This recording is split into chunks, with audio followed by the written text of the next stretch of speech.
الحمد لله رب العالمين والصلاة والسلام على أشرف الأنبياء والمرسلين وعلى آله وأصحابه أجمعين ومن تبعهم بإحسان إلى يوم الدين. فأعوذ بالله من الشيطان الرجيم. بسم الله الرحمن الرحيم. يا أيها الناس إنا خلقناكم من ذكر وأنثى وجعلناكم شعوبا وقبائل لتعارفوا إن أكرمكم عند الله أتقاكم إن الله عليم خبير. محترم صدر اجلاس، معزز علماء کرام، ابناء قدیم، مجھے آپ حضرات اور بزرگوں کے سامنے برادران وطن یعنی غیر مسلموں سے تعلقات کے حوالے سے کچھ باتیں رکھنی ہیں. اللہ تبارک و تعالیٰ نے انسان کو معاشرت پسند بنایا ہے. اس حوالے سے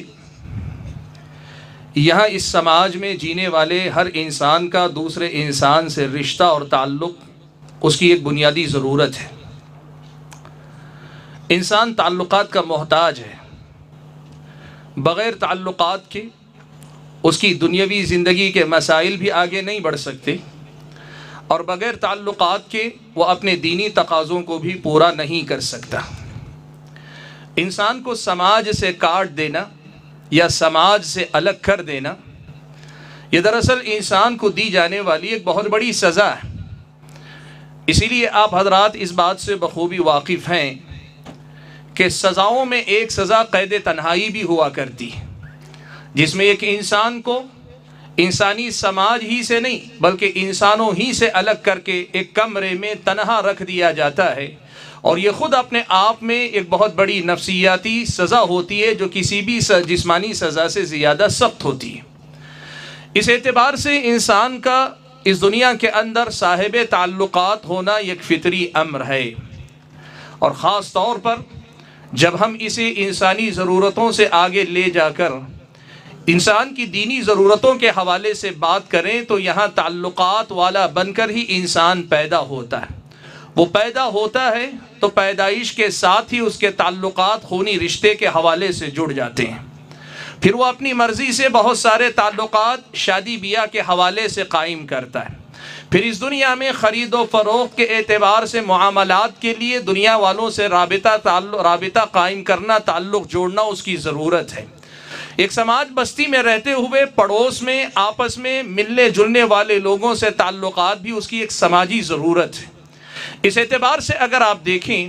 تو اس ملک میں جہاں کی ایک بڑی آبادی غیر مسلم ہے، بلکہ اکثریت یہاں کی غیر مسلم آبادی ہے، یہاں رہتے ہوئے یہاں کی غیر مسلم آبادی سے تعلقات رکھنا ایک انسان کی بنیادی فطری ضرورت بھی ہے، اس کی سماجی ضرورت بھی ہے، اس کی دینی ضرورت بھی ہے. خاص طور پر موجودہ حالات کا ہم اور آپ جائزہ لے کر دیکھیں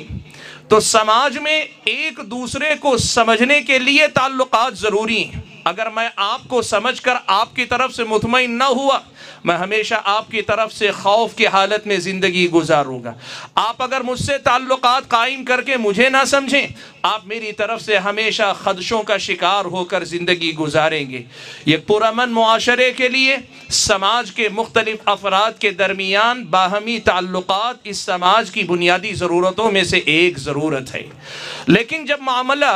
صرف سماجی ضرورت سے آگے بڑھ کر جب اس مقام تک پہنچ جائے کہ آپ کے بارے میں سماج میں بعض لوگ غلط بیانی کریں، آپ کے بارے میں جھوٹ کہیں، آپ کے بارے میں غلط باتیں پھیلائیں اور آپ کے بارے میں لوگ غلط تصور قائم کر لیں، تو پھر آپ کی یہ ذمہ داری اور زیادہ اہم ہو جاتی ہے، بڑھ جاتی ہے کہ آپ اپنے بارے میں اپنے تعلقات کے ذریعے ثبوت دیں کہ آپ کون ہیں اور آپ کے بارے میں کہا گیا جھوٹ کتنا بڑا جھوٹ ہے. موجودہ حالات میں ہم اور آپ جس سماج میں جی رہے ہیں، ملک میں آپ یہ بات اچھی طرح سے جانتے ہیں، مسلمانوں کے تعلق سے، اسلامی تعلیمات کے حوالے سے، اس ملک میں اسلامی تاریخ یا مسلم تاریخ کے حوالے سے اس قدر جھوٹ بولا جا رہا ہے اور اس کو باقاعدہ سپورٹ کیا جا رہا ہے، اسے اسٹیج دیا جا رہا ہے، اسے چینل دیے جا رہے ہیں کہ اس وقت مسلمانوں کو جن جہتوں میں کام کرنے کی ضرورت ہے، ان میں سے ایک بڑا اہم معاملہ غیر مسلموں سے تعلقات بحال کر کے سب سے پہلے تو اپنے بارے میں غلط فہمیوں کا ازالہ کرنا ہے۔ دوسرے نمبر پر ہمیں اپنے وجود کے سلسلے میں یہ منوانا ہے کہ ہم اس ملک کے لیے، اس سماج کے لیے کتنے اہم ہیں، ہم کس قدر مفید ہیں، ہم سے اس سماج کا کتنا خیر جڑا ہوا ہے۔ اور اس سے آگے بڑھ کر یہ ہماری اور آپ کی ذمہ داری بنتی ہے کہ ہم اسلام کے تعارف کے لیے، اسلام کے پیغام کو انسانیت تک پہنچانے کے لیے بہتر تعلقات قائم کرنے کی طرف توجہ دیں۔ حاضرین گرامی، اس وقت غیر مسلموں سے تعلقات کے معاملے کی جب بات آتی ہے تو ہمیں یہ بات سمجھنی چاہیے کہ 3 سطح کے تعلقات کم سے کم ہمیں قائم کرنے چاہیے، جن کی طرف کتاب و سنت میں ہماری اور آپ کی رہنمائی کی گئی۔ میں مختصر صرف ایک مثال کے ذریعے بات کو رکھنا چاہوں گا۔ سب سے پہلا تعلق وحدت انسانی کا تعلق ہے کہ ہم بنی آدم ہیں، انسان ہونے کے ناطے ہم ایک انسان، ایک مرد و عورت کی اولاد ہیں۔ یا ایھا الناس انا خلقناکم من ذکر و انثی وجعلناکم شعوبا وقبائل لتعارفوا، یہ جو بنیاد ہے کہ آپسی تعارف ہو، آپسی تال میل ہو، آپسی تعلقات ہو، سماجی تانا بانا مضبوط ہو، ایک سماج میں رہنے والے ایک دوسرے کو جانتے ہوں، پہچانتے ہوں، اس سطح پر سب سے پہلے ہم اور آپ کو تعلقات قائم کرنے کی ضرورت ہے، اور یہ ضرورت ہماری سماجی ضرورت بھی ہے، دینی ضرورت بھی ہے۔ دوسرے نمبر پر اس سے آگے بڑھ کر غیر مسلموں میں سے ایسے افراد سے تعلقات قائم کرنے کی ضرورت ہے جو کسی بھی مشکل مرحلے میں انصاف کی خاطر، انصاف کے تقاضے کی خاطر آپ کے ساتھ کھڑے ہوں، انصاف کی خاطر آپ کا ساتھ دیں، کسی کا حق مارنے کے لیے نہیں، آپ کا ہمارا حق بچانے کے لیے وہ ہمارے ساتھ کھڑے ہوں۔ ایسے افراد پر نظر رکھ کر ان سے تعلقات قائم کرنا یہ ہماری ذمہ داری ہے، اور یہ ہمیں رہنمائی ملتی ہے پیارے نبی صلی اللہ علیہ وسلم کی اس سنت سے، جب آپ صلی اللہ علیہ وسلم نے مطعم ابن عدی سے تعلق استوار کیا۔ آپ مکہ چھوڑ کر طائف میں دعوت و تبلیغ کے لیے گئے۔ اس دور کو جو رواج تھا، اس رواج کے مطابق آپ صلی اللہ علیہ وسلم نے گویا سماج سے یا مکہ کی آبادی سے ایک طرح کی آپ نے بغاوت کر لی تھی یا تعلق قطع کر لیا تھا، لوگوں نے یہی سمجھا تھا۔ اب دوبارہ واپس مکہ میں داخل ہونے کے لیے، آپ کی جان کی امان کے لیے کسی مکے والے کے سہارے کی ضرورت تھی۔ اللہ کے نبی صلی اللہ علیہ وسلم نے پہلے ہی سے نظر میں رکھا تھا کہ کون انصاف کی خاطر میرے ساتھ کھڑے ہوگا۔ آپ صلی اللہ علیہ وسلم نے مطعم ابن عدی کو کہلا بھیجا، میں تمہارے جیوار میں، تمہاری پناہ میں مکہ میں داخل ہونا چاہتا ہوں۔ مطعم ابن عدی اپنے بھائیوں اور اپنی اولاد کے ساتھ آیا، اور آ کر اس نے اللہ کے نبی صلی اللہ علیہ وسلم کو مکے میں داخل کیا، اور کعبۃ اللہ کے پاس کھڑے ہو کر اعلان کیا کہ محمد کو ہاتھ لگانا، مجھے ہاتھ لگانا ہے، اس لیے خبردار کوئی ان کو تکلیف نہ پہنچائے۔ اللہ کے نبی کی سنت سے یہ رہنمائی ملتی ہے کہ ہمیں غیر مسلموں میں اس درجے کے بھی لوگوں کو تلاش کرنے کی ضرورت ہے۔ اور تیسرا ایک اور مقام ہے جسے ہم اور آپ عام طور پہ نظر انداز کرتے ہیں۔ ابو طالب سے اللہ کے نبی صلی اللہ علیہ وسلم کا رشتہ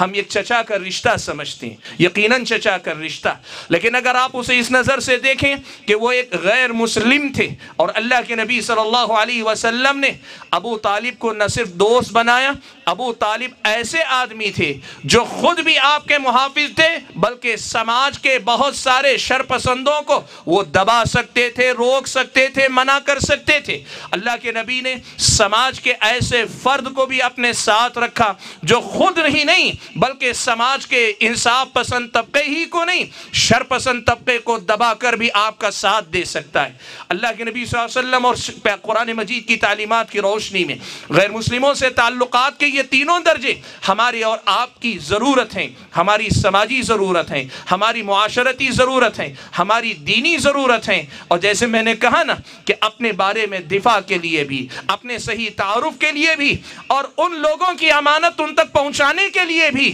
ان تمام قسم کے تعلقات غیر مسلموں سے قائم کرنے کی ہم اور آپ کو ضرورت ہے۔ حاضرین گرامی، اس مسئلے میں ایک بات بڑی اہم ہے جسے ہمیں یاد رکھنا چاہیے، اور وہ بات یہ ہے کہ جب غیر مسلموں سے تعلق کی بات آتی ہے، یہ بات اس لیے آگے نہیں بڑھ پاتی کہ عام طور پر اس میں افراط و تفریط کا لوگ شکار ہو جاتے ہیں۔ تفریط یہ ہوتی ہے کہ بسا اوقات بعض لوگ،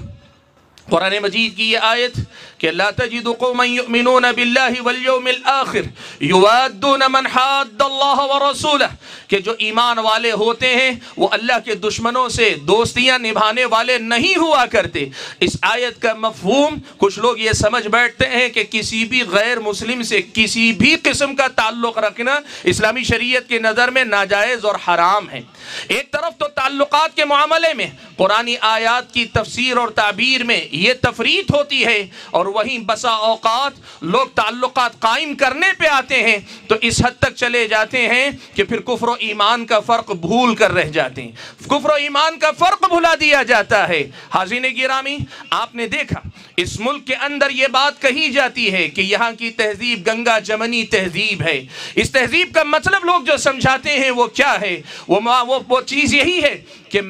آپ میری عبادت میں شریک ہوں، میں آپ کی عبادت میں شریک ہوں گا، آپ میری مسجد میں نماز میں شریک ہوں، میں آپ کی پوجا میں شریک ہو سکتا ہوں، آپ میری عید میں شریک ہوں، میں آپ کی عید میں شریک ہو سکتا ہوں۔ حاضرین گرامی، یہ افراد کا مقام ہے، یہ افراد کا مقام ہے تعلقات کے باب میں۔ اللہ کا فضل و کرم ہے کہ اسلامی شریعت اس معاملے میں بڑی واضح تعلیمات رکھتی ہے، اور اس کی واضح تعلیمات کیا ہیں؟ سورہ ممتحنہ کی تفسیر آپ پڑھ لیں تو ایک طرف کفار اور کفر سے برات کی تفصیلات بھی آپ کو مل جائیں گی، اور دوسری طرف غیر مسلموں سے کفار سے تعلق اور رابطے کی تفصیلات اور اس کی حد بندیاں بھی آپ کو مل جائیں گی۔ اور اہل علم نے اسے سمجھانے کے لیے ضابطہ یہ رکھا ہے، کہا ہے کہ آدمی کو یاد رکھنا چاہیے کہ ایک درجہ ہوتا ہے مداہنت کا جسے اسلام نے حرام قرار دیا ہے، اور ایک درجہ ہوتا ہے مدارات یعنی رواداری کا جس کو اختیار کرنے کا اسلام نے حکم دیا ہے۔ ہماری اور آپ کی اصل ذمہ داری یہ ہے کہ تعلقات کے باب میں مداہنت اور مدارات یعنی رواداری کے ضابطے کو اچھی طرح سے سمجھیں۔ اگر ہم یہ سمجھیں گے نا تو ہمارے تعلقات یقین مانے خود یہ اپنے آپ میں ایک دعوت بن جائیں گے۔ مداہنت کیا ہے؟ رواداری کیا ہے؟ ابھی مجھ سے پہلے مولانا احمد سراج صاحب قاسمی حفظہ اللہ نے مدارات اور مداہنت یعنی رواداری اور مداہنت کے حوالے سے بات کی۔ میں یہ بات واضح طور پہ رکھنا چاہوں گا کہ اہل علم نے مداہنت اور رواداری کا ضابطہ دیا ہے۔ مداہنت کیا ہے؟ کہا بذل الدین للدنیا، لوگوں سے دنیا اچھی رکھنے کے لیے اپنے دین کی قربانی دینا، یہ مداہنت ہے۔